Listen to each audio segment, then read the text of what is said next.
Rewind, your week in review, is sponsored by the Wisconsin Realtors Association, bringing Wisconsin communities to life with great homes, businesses, and neighborhoods. The Wisconsin Realtors Association, the voice of real estate. This week on Rewind, your week in review, legislative Republicans voted to reinstate the work search requirement for Wisconsinites seeking unemployment benefits. Lawmakers postponed voting on directing state budget aid to broadband expansion grants after Governor Tony Evers committed to using $100 million in federal COVID relief aid for the effort. And GOP leaders rejected a new special session call from Evers to vote on a plan to expand Medicaid. Rewind, your week in review for May 21st. I'm Briana Reilly. And I'm J.R. Ross. Republicans this week sought to end enhanced unemployment pay and reinstate work search benefits. Top GOP lawmakers unveiled legislation to end Wisconsin's participation in federal programs to pay individuals an extra $300 per week in unemployment benefits. Evers has already told reporters that he would likely veto the bill. The announcement came in the days after Wisconsin House Republicans and U.S. Senator Ron Johnson asked Evers to end the extra benefits last week, citing a tight labor market.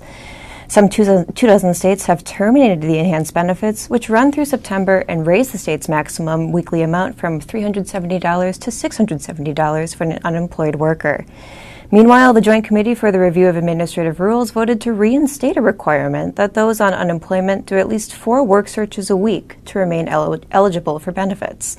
That will begin on Sunday. The work search waiver, was set to expire in July. These moves also come as the Department of Workforce Development announced the April unemployment figures. The Wisconsin unemployment rate last month was at 3.9%. Compare that to a year and a month prior, and Wisconsin's unemployment rate was 3.2%. So I guess the point here, JR, is the labor market was tight pre-COVID and is still tight now. Why is this issue returning to the forefront? 2 things. One, Republicans think it's good policy, right? They want to get people back to work. They're arguing this is a hindrance. And 2, it's a messaging thing. Republicans don't like the latest COVID package that President Biden signed. They're making an argument that it is a waste of federal money. It spends too much. And so this is part of the attack. That's not the right word, but the argument against ARPA, all right? So they're saying this is hindering our economy and helping it. They're talking about inflation. They're talking about the bad, not great jobs report from last month. There wasn't as many jobs created as they thought were going to be. So this is part of saying, hey, things aren't working because they're seeing polling that shows this is a popular package. And why wouldn't it be? People got thousands of dollars, right, in their bank accounts, so it helps make things popular. They're trying to find ways to kind of chip away at that, and this is one way to do it.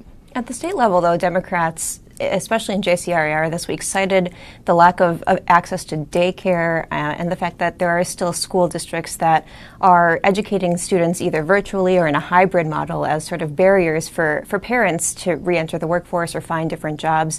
Is that an argument that you heard a lot as well this week? No, absolutely. And you got to remember, too, Governor Evers is not going to go against a package that President Biden signed, right? They're from the same party. If you notice that the states that have turned down the enhanced federal benefits for unemployment are all run by Republicans. So until you see Democrats starting to turn on this, I don't see a lot of movement in Wisconsin because it's become a partisan issue. Absolutely right. Let's move on now and hear from JCRER, where Representative Adam Nealon and State Senator Kelda Royce talk about this issue. I very much disagree with categorizing these work search requirements as onerous. You say you want to remain responsive to economic conditions. Please understand that's what we want as well. We're trying to be responsive to the conditions that are out there, and what we hear is that we need more workers. We need more people to enter into the workforce, and so our goal also in this is to remain responsive to economic conditions, and that's why we're here today. I guess I just don't understand how people think that women, who are the ones who have really lost out in this pandemic, and many of whom, are devastated by the loss of child care and the loss of their working lives, are supposed to go back to work when the people who are in power are doing everything they can to totally ignore this child care crisis. We can't really even have this conversation until we solve the child care piece. I think it is affecting just a huge number of people who want to go back to work, but can't because they just can't get child care, and even if they do get work, they can't afford it. The Joint Finance Committee this week delayed action on broadband funding. The JFC co-chairs postponed a vote to direct state dollars toward broadband expansion grants and other broadband-related initiatives. Evers' budget called for a $152 million increase in grants over the biennium and other broadband-related investments. Evers committed to using $100 million this week in federal COVID relief funds to cover the first round of broadband expansion grants through the Public Service Commission. Republicans now are using that to say that they are waiting until after June 1st to take up the issue in the budget. June 1st is when PSC will make applications and project eligibility guidelines available. On Thursday, though, the committee moved forward with voting to approve an extra $1.2 million for homeless and housing grants.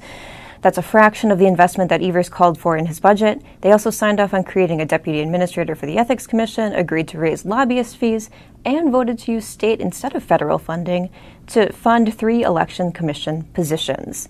We haven't seen other details yet, JR, of Evers' plans for the ARPA dollars, the federal COVID relief dollars. But what do you make of the timing of this announcement this week, and when do you think we'll see more detailed information about how to spend this money? Well, it plays into a bigger standoff between Evers and Republicans. Republicans want to know how Evers wants to spend every dollar of the federal money so they can build a budget around it. Evers wants to see how they're going to build their budget, so he knows what they're not going to do that he wants to do to try and supplement what his priorities are. And so we're kind of in this little cat and mouse game right now. Look at what Governor Evers wants to do. So first he announced in his budget $200 million in state money for various broadband expansion. Then he did the $100 million from what we know is coming in, right, from the ARPA money. Now he's also talking about a Medicaid expansion, that if you do the Medicaid expansion, there is federal money that draws down to pay for the coverage of 90,000 more people in Wisconsin. There's also, though, a $1 billion sweetener that would come with it for one-time money.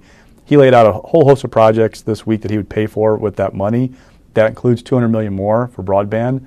By the way, 200 plus 100 plus 200 is 500, which is how much Republicans want to spend in their broadband bill, right, from the federal money. One kind of side note about this discussion about broadband is that the federal money has more strings than the state money does. So there's a standard for broadband of upload and download speeds.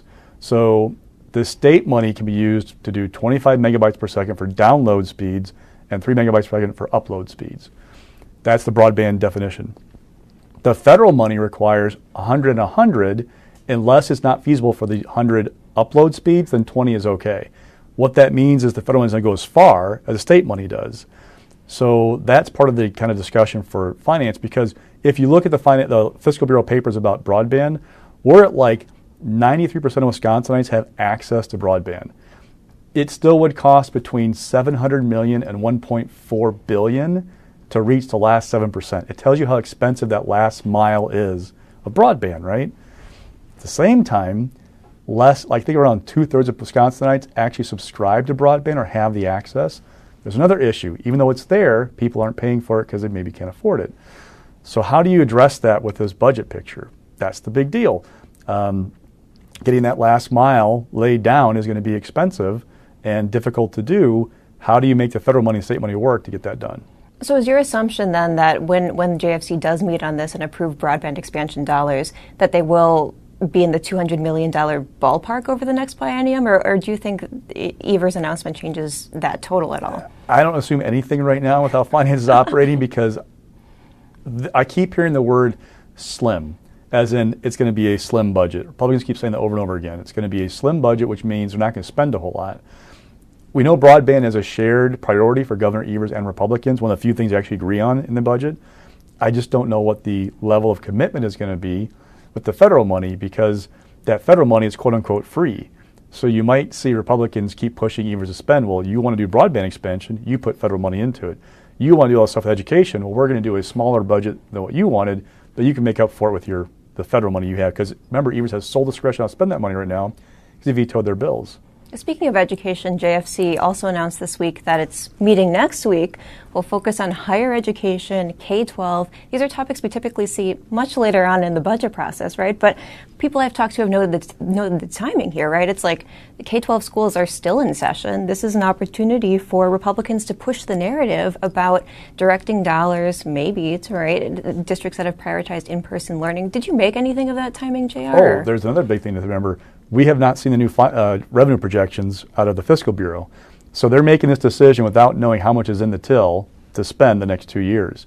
It suggests people I talked to, a couple of things. One, Republicans have an idea and a number in their heads, a ballpark number, how much they want to spend on K-12, and it's not contingent upon how much money there is to spend.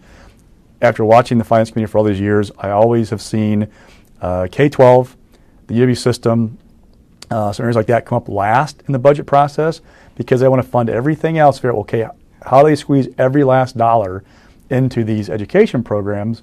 Now it's more like, okay, they might sit on some money. They might put more money into a tax cut than what they're. I think those are the priorities than it is to fund education a higher number because there's so much federal money coming in. The question again goes back to how do you marry the federal money with the state money?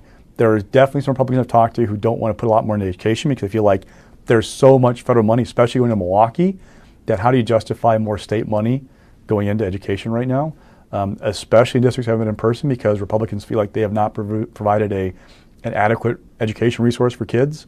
So that's going to play into this discussion on Thursday next week about, okay, you got federal money, what about the state fund? What's a reasonable amount of state money to put into education? And oh, by the way, Governor Evers' whole discussion about like, will he actually veto the budget? This is like one of his red lines, right? How much they put in education. And if they don't do as much as he wants to, does it reconfigure his plans for the federal money? Because in theory, he could dedicate those federal funds for education to make up for some of the stuff the Republicans don't do in the budget for K-12. Exactly. Both sides are in the standoff, right, where they're playing chicken with each other a little bit, waiting to see who makes the first move and then reacting to that move, right, is basically what we saw this week. Yeah, absolutely. Yeah, and we'll play out for the rest of the budget. Anyway, let's hear now from Senator LaTanya Johnson and Representative Amy Loudenbeck, who talked about homeless program funding in JFC this week. Homelessness is not just an issue. It's not just a growing issue. It is a crisis in this state, especially for those low-income families. And we're sitting here on $5.5 million that should have been spent in the last budget that we haven't touched. Even if we don't have concern for the families that are facing eviction, we should at least have concern for those business owners who have just undergone a moratorium and cannot collect rent. That is money that could go to those landlords, prevent those families from having to worry about displacement, from having to worry about where their children are going to live. We could do that by addressing those issues today, getting that money out today, especially after we have just undergone the worst pandemic that this nation has ever seen. Right now, we know that there was a significant investment made. We know that some of those funds have already been distributed, and we also know that a lot of new funding is going to be coming our way. But you know what? We're not going to create new programs in the budget. We're going to have ideas go to committee, and we're going to fund what we know is already working and what already is oversubscribed. If you want to give money to landlords to fix up their properties and rent them to people, that's fine, but we didn't want to create a program to do that. We want to put money into assistance for people that are homeless and to give them an opportunity to achieve stable housing and hopefully home ownership at some point. We're not just skipping over these things because they're not important. We're doing what we need to do at this committee level and leaving some of the other things for the normal legislative process. Governor Evers this week called a special session on Medicaid funding. Evers wants lawmakers to accept federal Medicaid expansion dollars, something Republicans have already stripped from the budget. To put pressure on Republican lawmakers, Evers also announced $850 million in projects that would be covered by the extra $1 billion in one-time funds Wisconsin would get from accepting the expansion. That includes $200 million, as we previously discussed, to expand broadband, $100 million toward replacing lead pipes, and $100 million for local roads and bridges. Evers told reporters this week, quote, "If the Republicans decide not to do this, they'll be turning away projects in their own districts." Well, within a couple hours, Republican leaders rejected the plan. Majority Leader Jim Steineke and Senate President Chris Kapenga said in a statement, quote, "This is a thinly veiled political maneuver by the governor. We intend to gavel out this unserious stunt." Special session, I should note, was called for Tuesday, and lawmakers are not required to take up or act on the plan. J.R. Evers has been focusing on Medicaid expansion in recent weeks. We saw he was very vocal about its removal from the budget. He's insisted repeatedly that GOP leaders bring to him a plan to expand Medicaid in order for him to meet with them and tell them about how he'll spend the ARPA dollars. What is Evers' strategy here? Good question. It seems to be trying to put public pressure on Republicans to come around to his view. The problem for the governor is that the districts Republicans represent aren't very swingy. They're not getting pressure back home. Now, granted, we're going to have new maps for 2022, so who knows what they look like, who knows who's going to draw them. But Republicans aren't getting heavy pressure about this. And don't forget, too, yes, Medicaid expansion is popular, so is marijuana legalization, but find me 10 voters who will die on a hill to have Medicaid expansion. That's their driving vote, right? It's kind of like a lot of things in that governors push out that are popular, like redistricting reform, right? Like having a nonpartisan commission, people like that idea. They think it's appealing. I don't find many people, others who are very passionate about it, who are like, that drives my vote on everything that I do. Same thing with Medicaid expansion. Yes, it's popular. People like the idea of it, but that's not driving the political discussion among people outside of the Capitol bubble. So the governor's just not found a way to pressure Republicans to come around to his way of thinking. When I've talked to people who said he'd be better off trying to reach out to leadership and saying, Republican leaders saying, okay, what do you need? I need to have Medicaid expansion. What are you willing to give up or get?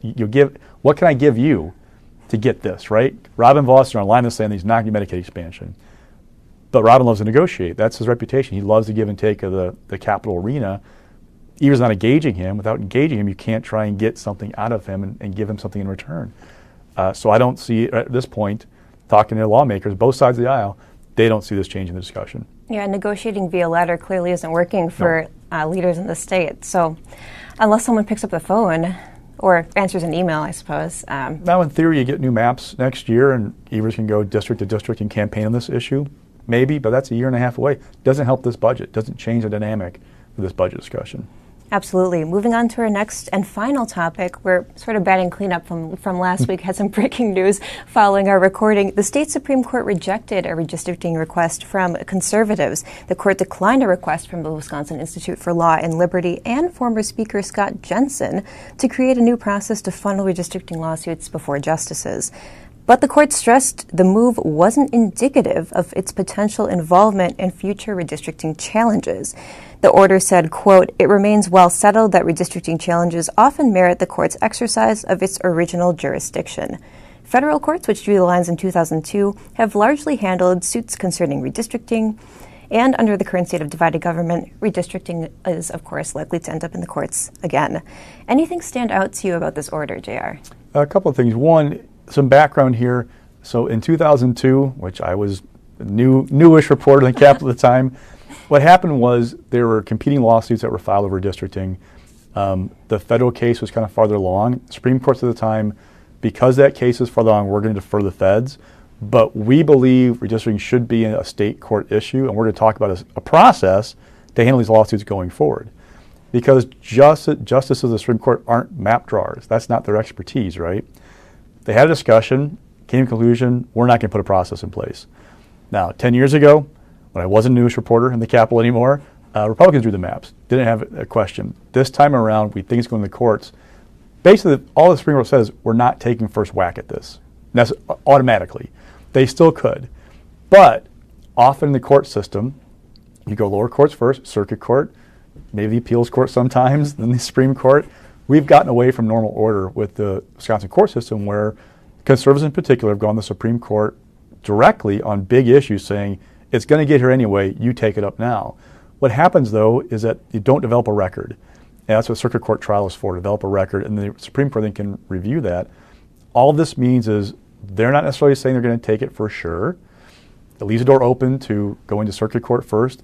The Supreme Court could take original jurisdiction, and the federal courts could end up with redistricting too, because you could, if you're going to follow a suit over a map, go to the feds first and try and beat some of the state courts and get there. Now, the question has been who wants to be in what court?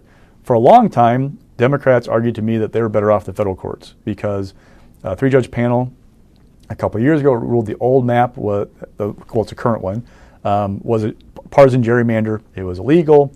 U.S. Supreme Court said we don't belong in those discussions, so let's just not do that. And the Supreme Court state Supreme Court has a 4-3 conservative majority. So Republicans are like, okay, we should go there. Well, Brian Hagedorn is now like kind of the wild card in everything. And I've actually had some Republicans argue to me that maybe it's not the best place to go because they don't feel that they're assured of a quote-unquote good result.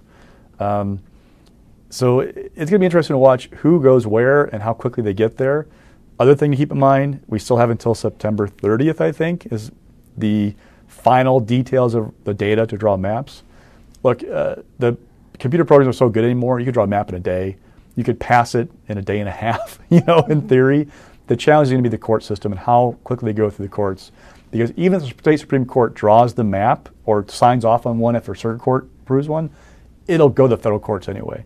There will be a challenge, I am sure, of some way, shape, or form. Well, I should say I'm sure, but I would bet you money a good chance of a challenge of the state Supreme Court map in the federal courts and be another whack there. Oh, by the way, papers can be circulated April 15th of 2022. So that's the question. Will we have lines drawn and finalized before April 15th of next year? Yeah, that's the deadline we're facing, isn't it?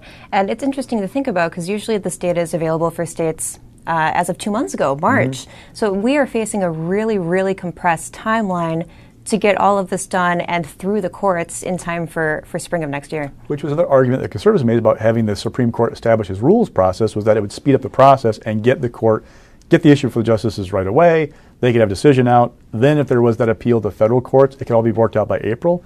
You may see a circumstance where the window of circulating nomination papers has to be pushed back a bit. It wasn't that long ago that the filing deadline was 6 weeks later. Like it was June 1st when you could start, right? And mid-July 4 you had to be done.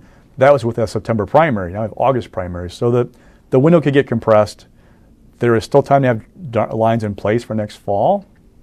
But I've heard the theory that maybe you have one more election cycle under the current map. I don't think we're there yet, but that theory's out there. There's a bunch of wild rumors circulating. I'm not sure if it's worth entertaining all of them at this point, but I think the one other, differentiator in this process compared to past redistricting cycles is, Evers People's Maps Commission. Mm-hmm. Obviously, they're going to propose their own lines as well. This quote-unquote nonpartisan commission of sort of residents of each of the 8 congressional districts. But it's unclear, if they are proposed as a bill by Democrats in the legislature, they're going to be dismissed by Republican majorities, right? Where these maps could come into play, though, is in the court process, right? They could be proposed as an alternative to the Republican-drawn maps, and perhaps a court would consider them, perhaps a court would decide to implement them. Are you watching for that, too, in this process? To build off of your point, what does the State Democratic Party of Wisconsin do? Because obviously Evers is a Democrat. This is his baby, the People's Commission. Does the state party say that's our map we're going to support? Because this map is supposed to be a competitive one based on these various principles of trying to make it fair. Do Democrats say, no, we think we should draw a map that's good for us? Because the court, again, they're not map drawers. They're going to take these suggestions and maybe move some lines. That's not their expertise. Do you risk not having a good Democratic map and make the people's map look like the Democratic map? Because then you could see a scenario where the Republican map is over here, the people's end up here, where the Democrats want to be here, right? Mm-hmm. So on top of that, Republicans, what do? Do they draw a map that's really, really partisan, kind of like what we have right now? During the oral arguments about that rules process, a lawyer for Republican leadership said, whatever you guys do with a map in the end should look pretty much like the one we have right now, because the last one approved by lawmakers. I don't know that Democrats would appreciate that happening, right? But if you're a Republican, do you draw a quote-unquote fairer map to try and butter up the justices to say, hey, here, we brought this more reasonable map in here that's more competitive, so you should think about that one. Yeah, there's so much to watch for in the coming months, and we'll be here to break it down. But let's move on to stocks now. What's rising this week, Jared? Ben Wickler, so state party chair for Democrats. He will be unchallenged in the 2-year term at the June convention. Not a surprise. I mean, look at his record in statewide elections for the last year and a half. Unblemished. He raised a ton, and I mean a ton of money as state party chair. The only real kind of issue to bring up is that all that money did not translate into wins at the legislative level last fall. fast forward to next year, it'll be a different environment for Ben Wickler to run in, or to run campaigns in, or help campaigns in, because you're going to have the party in power in the White House is yours, challenging environment. You have to defend the Evers record, rather go on offense against Donald Trump, and you have legislative races. Now, you also have a Senate campaign, a contested primary you have to kind of navigate. It's going to be interesting to watch how he navigates that entire terrain, and it's going to be a much different environment for him in terms of where they put money, decisions that they make, versus 2020 with Donald Trump in the White House. The one thing I heard from Democrats this week was that while Donald Trump is kind of gone and he drove a lot of things for Democrats last year, Ron Johnson has become like a little bit Trump light, or he's leaned at least to MAGA world quite a bit. Ron Johnson is a great way to keep raising money for Democrats because they had Donald Trump the boogeyman last year. Now Ron Johnson's assumed that role. The longer Ron Johnson takes to make up his mind about running again, the easier it is for Ben Wickler to raise money for 2022. Mm-hmm. What's mixed this week? So lobbyist, the Ethics Commission has argued that it needs a new deputy administrator position because there's been an increase in number of complaints and requests for guidance. To do that, they wanted to increase lobbying fees by $55. So you pay a fee, I think it's $375 to register if you're a principal. Then you pay $125 per lobbyist that you have per session. They want to add $55 to both of those fees to fund this administrator. Joint Finance said, no, we'll do $10, which is not a whole lot of money. One joke I heard this week is that lobbyists spill more drinks worth $10 in a single function than they need to worry about, but that's besides the point. But the point is they're going to not have a huge increase. It's the first increase in 28 years. They're going to have, oh, by the way, finance, continue with this theme of not wanting to add jobs to the state workforce, is taking a position already on the ethics staff and moving that basically the deputy's job. Yep, exactly. And we saw a letter from DOA Secretary Joel Brennan asking that the body try to preserve those positions that have been, left vacant or unable to be hired, or part of that hiring freeze over the course of this last year. Is that position part of that, or is that not part of it? Or I don't believe that's part of the freeze. Okay. So what's interesting, though, about the letter from Brennan is that he's saying quit cutting these jobs. But remember we did the standard budget adjustment. So it's a housekeeping move, basically. They're called project positions in state government where they're funded by a certain grant or whatnot. Some of them like expire. So every agency has a standard budget adjustment, every budget to kind of like adjust that stuff. Republicans, the Joint Finance Committee, did one big giant standard budget adjustment motion, right? It cut 235 jobs. They're vacant. They're either vacant or expiring or whatnot. Most of those jobs have been cut under the governor's budget too because of the standard budget adjustment. So they still have cut like 257 so far, FTEs. But the point is that it's kind of like a warning shot, like please don't cut more jobs because we plan to fill them again, because this freeze is not supposed to be permanent. But there are jobs that were going to go away, again, because they kind of don't, I know it sounds kind of crazy, but they don't really exist. They kind of expire or they're not being used. But yes, that's definitely an issue that DOA is raising, the Evers administration, that, okay, don't keep doing this because we want to fill these jobs again. We're getting back to normal. We hope to have people in these jobs. Interesting. I didn't realize those dynamics. Thanks for filling me in. And what's falling this week, Dare? So Josh Call, look, there was a division administrator at DOJ that filed a complaint last month, two different people at DOJ that it's a race-based and sex-based complaint that she's being paid less than her peers because she's black and a woman. Number one, you don't want a complaint like that filed no matter what workforce you're overseeing, right? Number two, issues of race and gender are very sensitive right now. Number three is the election next year. That's not a great combination to have this coming out now. Now, there are a couple of things to watch with Call and how we respond to this. One, what happens to the two DOJ employees that are the center of the complaint? Are they disciplined? Do they go away? Do they let go? Do they leave the agency? Number two, there is an investigation that was conducted that Call said, hey, we went out and got this outside perspective of what's going on.